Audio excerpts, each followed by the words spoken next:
Can you throw more light on this? Yes, I recall where I made that statement. Yes. The AAP, Alliance for African Partnership, a consortium of African universities with some universities abroad. They scheduled vice chancellors of some African universities within the sub-Saharan Africa to discuss issues, contemporary issues. And I happened to have spoken. I did mention that post-COVID-19, it will never be the same again. We're talking about 60,000 students, and we're still talking about the same infrastructure, the same staff, in fact, the same facilities. And we are now talking about physical distancing, social distancing. That is the slogan. And then we are still talking about the same classroom we are dealing with pre-COVID. Now, my intention and the intention of my administration is that post-COVID-19, we will be able to be teaching, but then not insisting that every student must be in this classroom at the same time. Or virtual learning? It will be combined virtual learning. Because we considered so many things, both myself and my administration, we considered so many things that there are some shortcomings, that some students may not be able to afford some facilities, the school may not be able to cope with some requirements, and those that can stay in the classroom can stay. Those that can stay in their respective places and hotspots can stay and take the same lecture at the same time. No person losing any information.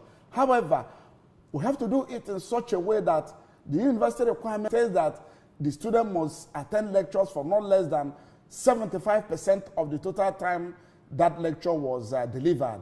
Therefore, in this era of modern technology, we have to couch the thing in such a way, the technology in such a way that once you are attending the lecturer has a way of knowing that you are clocking in.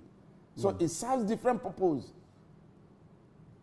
You are there attending the lecture, and the lecturer is also noting the attendance, showing that you can take it from maybe Enugu or from Onitsha or from Abuja. Doesn't mean that you will not be attending the lecture personally as a human being. What we insist is that as you attend, you click on the technology has taken care of that. Participants. You know. Yes, the participant, you know. Yeah. Where you go, Zoom has it. If you're attending, you click that you're attending, and it is noted. It is registered automatically. So that is the kind of teaching method we want to adopt post COVID-19 era. And examinations also can take place the same way. And we also know that we have different halls. There are some lectures that we cannot take in small classrooms. And recall PRO that day, I mentioned some halls, some known halls on campus. I mentioned the OREF, the PAA, the Hall of Fame, and all the rest of them.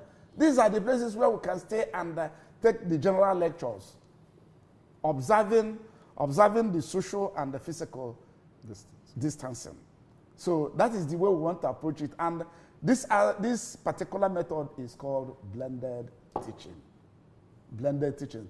Some people did not misunderstood me. They didn't understand what I was saying. But they didn't know that technology has taken care of the student attendance. So if you are taking the lecture from Lagos, we will know whether you are taking or not taking. Yeah, there's a challenge to this. Sometimes we want to wait until the government says reopen schools before the machineries are put in motion. Yes. This approach to e-learning, have you set the machineries in motion, the lecturers, infrastructure? Oh, yes. Remember, PRO, that UNN is always first. Always ahead. Ahead of others. Remember that this general studies now that is all over the place was first established by University of Nigeria. That's right. And when it was done, they said we were doing general knowledge. And I happen to have attended the university program when most universities in Nigeria, when we assembled during long vacation, they said, what is this you call GS? And I assure you that we have a distance learning center. And in our general studies again, that I use as example, we've already started using e-learning. this kind of approach in teaching of our general studies. During the last council meeting, the council approved that even the College of Medicine should start using e-technique in teaching some of these practical subjects. For instance, the student may not now use live cadaver to know how to dissect human beings. There are some programs now that you can use to deliver lectures, practical lectures, and even oral lectures. So that is what we are trying to adopt. And GS had already started, including our Center for Entrepreneurial Studies. Their own is now being developed, but we have already started in GS. Okay, sir.